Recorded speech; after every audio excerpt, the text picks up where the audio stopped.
need to channelize our resources in a proper way. So yes, higher education and schools both have to take care of the mindset of the child, that what he wants to do.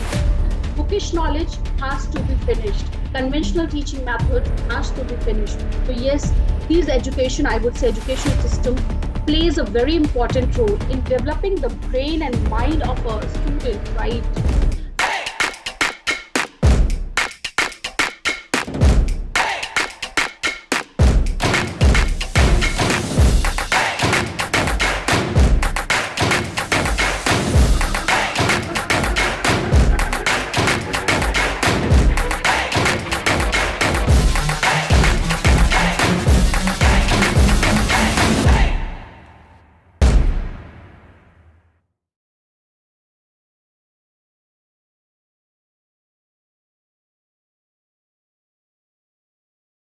McKinsey Global Institute study found that advancing women equality could add $12 trillion to the global economy by 2025. In a best case scenario, the number could jump up to $28 trillion. This impact is roughly equivalent to the size of combined Chinese and US economies today. According to the report, and it could be realized by ensuring greater equality and opportunities for women. Hello and welcome to the Honest Talk by Freak Folks. I'm Harsh Pandey. For this particular session, we have with us very special guest today, Dr. Shweta Singh ma'am. She is a first generation serial entrepreneur and true epitome of diligence and poised lady. She is a real rich amalgamation of affluence of technology management and law with the corporate and educational expertise. As an IP attorney herself, education in her core belief and for her learning is creating and spreading humanity. She has a master's in technology and business administration and law holds a doctorate degree in business management. She has authored 3 books showcasing the virtue of IPR without any business background and over the top challenging society. She made it to herself by now. She was featured in Forbes India MOQ, listed amongst 40 under 40 by IAAIF and an Association of International Wealth Management of India, awarded Exceptional Woman of Excellence and Iconic Woman of the Year by Women Economic Forum in 2019. And ladies and gentlemen, let me tell you, her profile has so many things, so many glories, which I won't be able to explain in next few minutes. But I'm pretty sure during this conversation, we are going to learn a lot from her.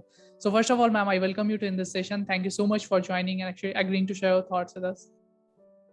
Thank you so much, Harsh, for inviting me here. It will be it's pleasure to talk and whatever way I can share my experience with young generation.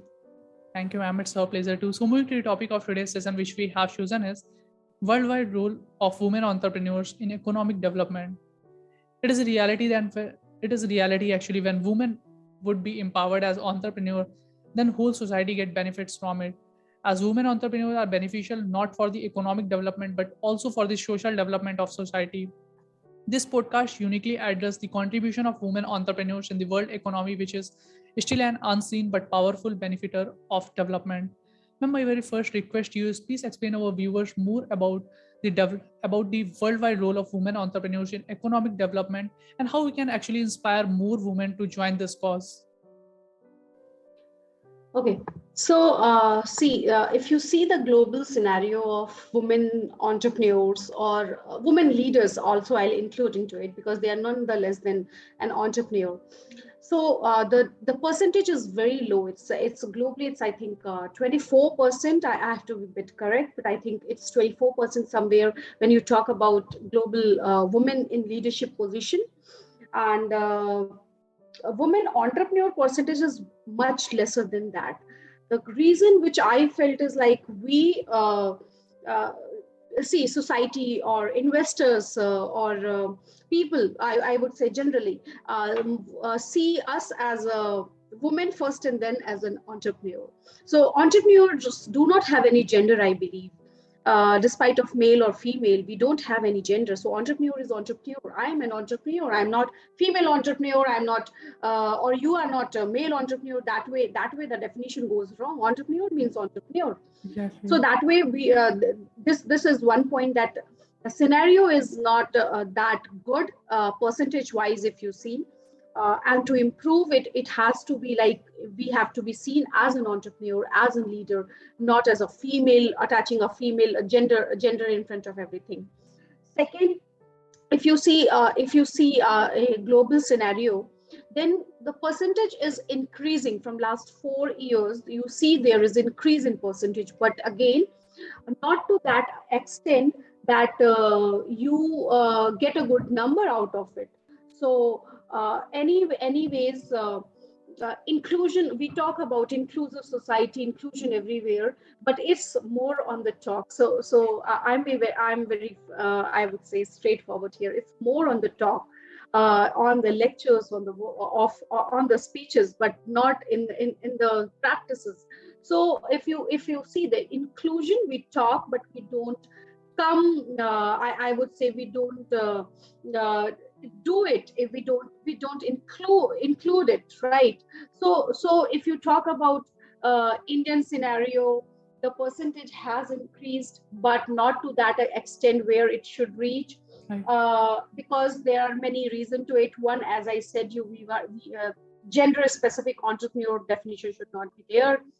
Then people not accepting women to start a business, also society or families, people not accepting women to start a business because of many reasons. We are seeing overloaded with many things, like we have to take care of family, we have to take care of blah blah blah blah, many things attached, so as men also has to take care, but that mentality is not there. But the biggest reason which I see is woman herself. I myself has stopped myself to do something. So society or people or everyone comes later, but I as a woman, or woman as herself, comes first, because we have put a red tape in our here, that what society will say. We have put a red tape of guilt that if I do my business, if I start my business, who will take care of the family, who will take care of a kid, Right. who will take care of everything, which the responsibility. So that red tape from here has to be removed.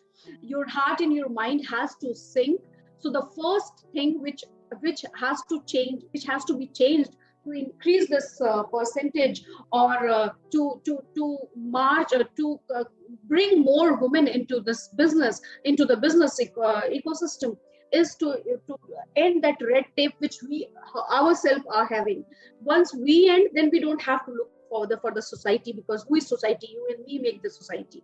Then the confidence level of investors, banks, angel investors, and advisors, mentors, everyone, the percentage of their I would say seeing us as women entrepreneur will actually goes down, because they see the confidence. So yes, the major factor is we ourselves, and then yes, obviously gender specific entrepreneurship should not be communicated in society.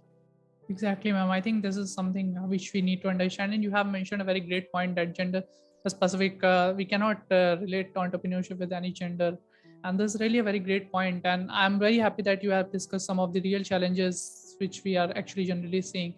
And I'm truly impressed from your this answer. And ma'am, my next question to you is, instead of worldwide government looking for foreign direct investment and tax cut to grow their economy, do you think they should focus more on the policies to advance women's participation? This could be important factor, as you have mentioned, because we talk about inclusions and talks and overall, but we don't see actually in ground.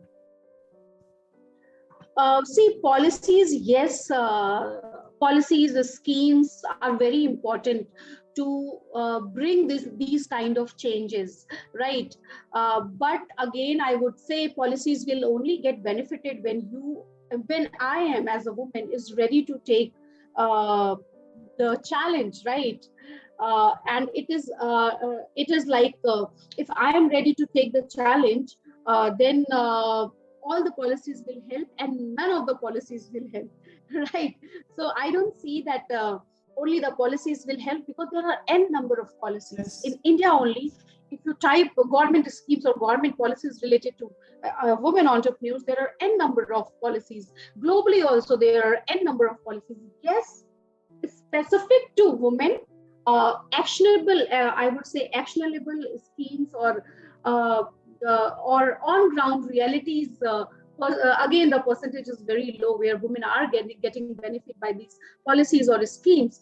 But moreover, I believe that some good specific policies should be there. Schemes should be there globally, not country specific also. Second, uh, government should focus more on enhancing the knowledge information about these schemes and policies, because Exactly. there are n number. I run many workshops where I train women to be entrepreneurs for the schemes and all, and they say, oh, this was available, I don't know. Oh, okay, so government is providing this. I was not aware.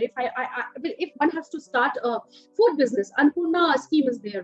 One has to start women stand up India, also stand up India also gives loan to women, right? So who will tell these schemes? Just putting on a paper or just announcing on social media will not give the Right. information. So number one, yes, some specific women related schemes should be there, but why it should not, again, I would say, when we are talking of inclusion, entrepreneur is not, again, I will not bias entrepreneur with the gender. So every startup, either a man or a woman, need a good policy or a scheme to start. So that should be there. I would not say any specific policy to be or any leverage to be given to a women entrepreneurs, but yes, information and more, so that the more and more participation increases, the policies should be made in that direction. But information should be actually provided to women entrepreneurs so that they can take the benefit of that. Exactly. And ma'am, my next question to you is actually to be more specific. I want to ask you: do you feel that enough has been done to? I will not say women entrepreneurs because we are not categorizing here. Do you think enough has been done to support entrepreneurship in India in general?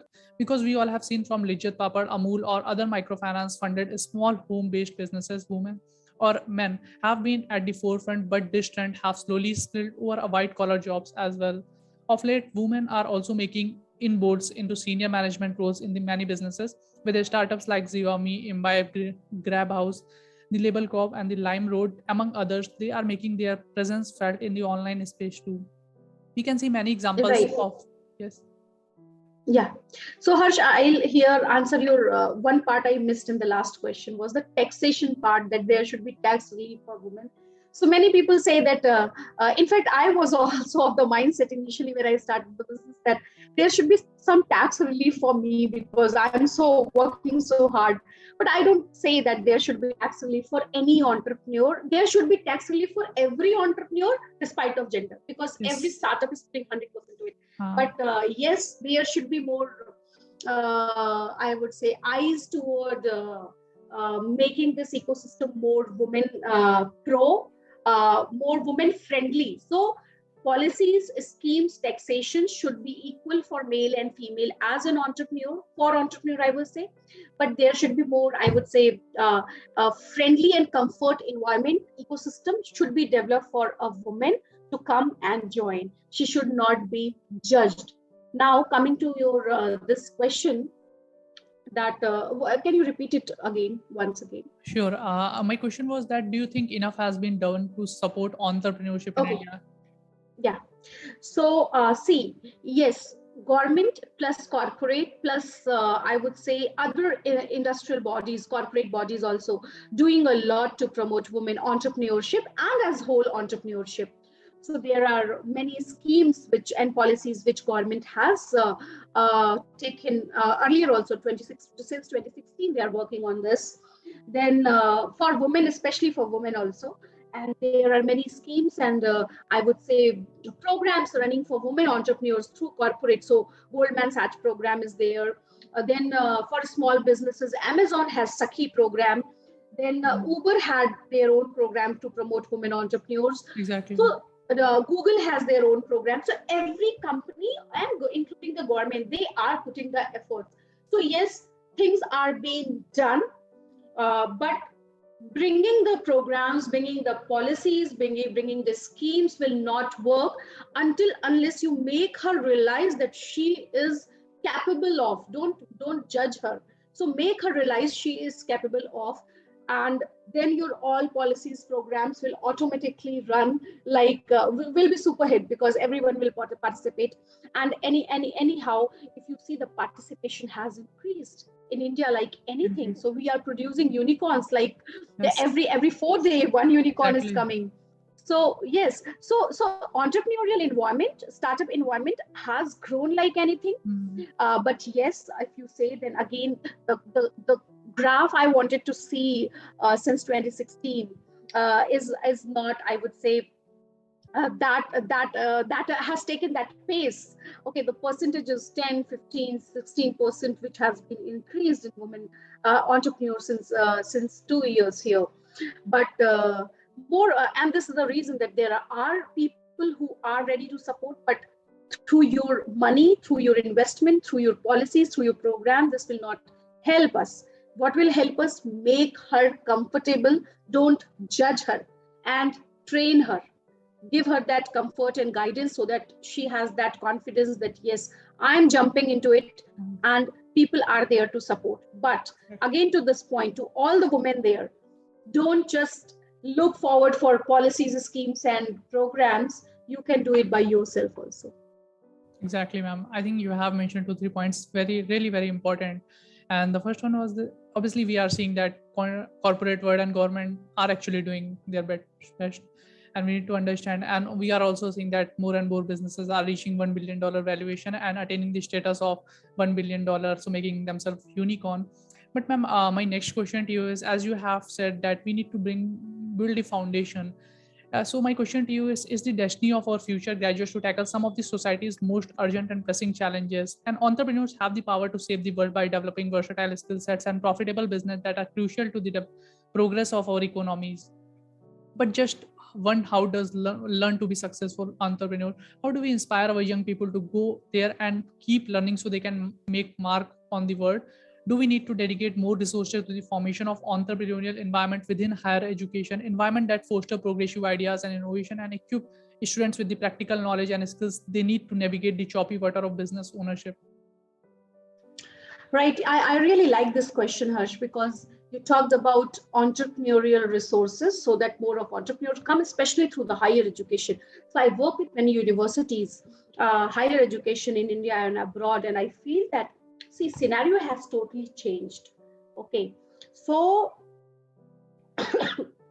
earlier, families were not ready to let their kids, let their daughter or son to start a business. Okay, Yes, so right. startup in when the investment investors started bumping more of money. So there was Ola, there was Oyo, more of startups, Paytm, and all these all came bombarded with good investment.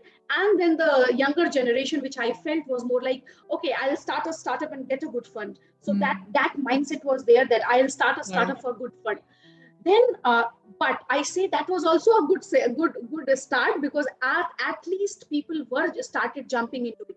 But the, in 4 or 5 years the scenario has changed. Right now I see this generation starting from day one they are thinking toward Hmm. starting their business, they are thinking toward new ideas, they are thinking toward innovation, they are thinking toward starting a business from scratch, they are thinking toward being an entrepreneur. So that has changed. In fact, a recent development I have seen, like Shark Tank coming on TV.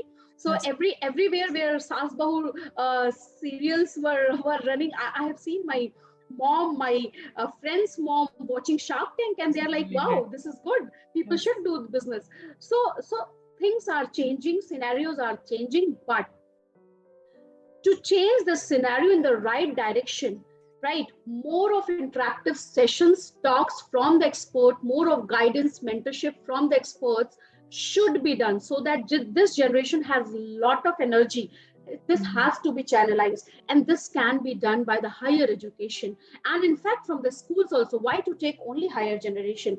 See how good Delhi government has done the work. Yes. See, I will not, here I'm not taking any political No, side, this but is I totally really like the business development, business model of obviously yes. entrepreneurial model of Delhi government for schools. So if you talk not only higher education, education since the starting, since the day the kid is able to understand the world, right? Able to read, right? He should not be focused with doctor or engineer hi banna hai. You have to be. So that scenario has completely changed. Now we need to channelize our resources in a proper way. So yes, higher education and schools both has to take care of the mindset of the child, that what he want to do. Bookish knowledge has to be finished. Conventional teaching methods has to be finished. So yes, these education, I would say education system plays a very important role in developing the brain and mind of a student, right?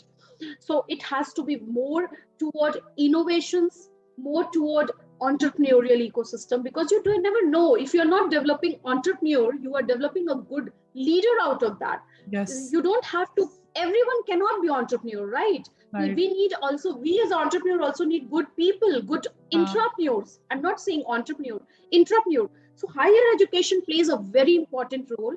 They actually should provide a proper resource guidance, and they should end up the conventional teaching method, which I think Indian government especially is taking care right now with new education policy they are bringing, NEP. And it is talking about more of research, innovation, and entrepreneurship.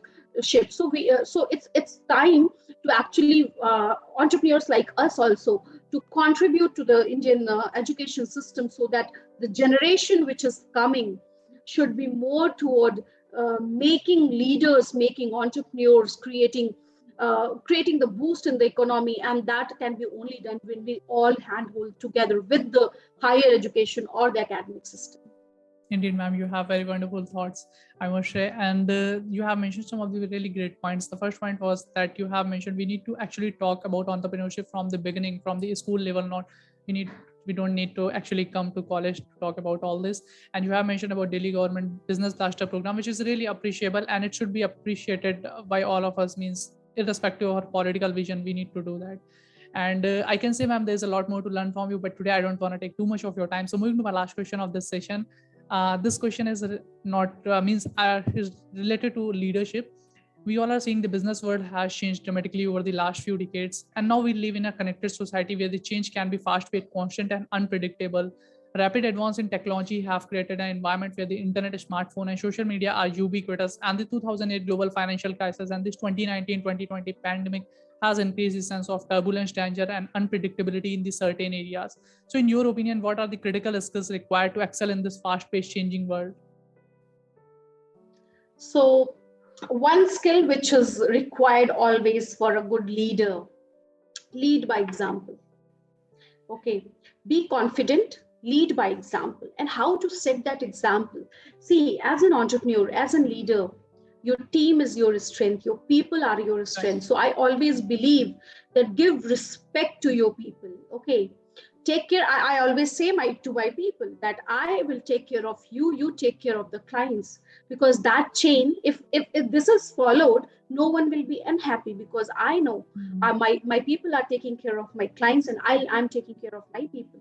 That is how it should be, because the people who are actually working are the main. Without team, you are not a leader, right?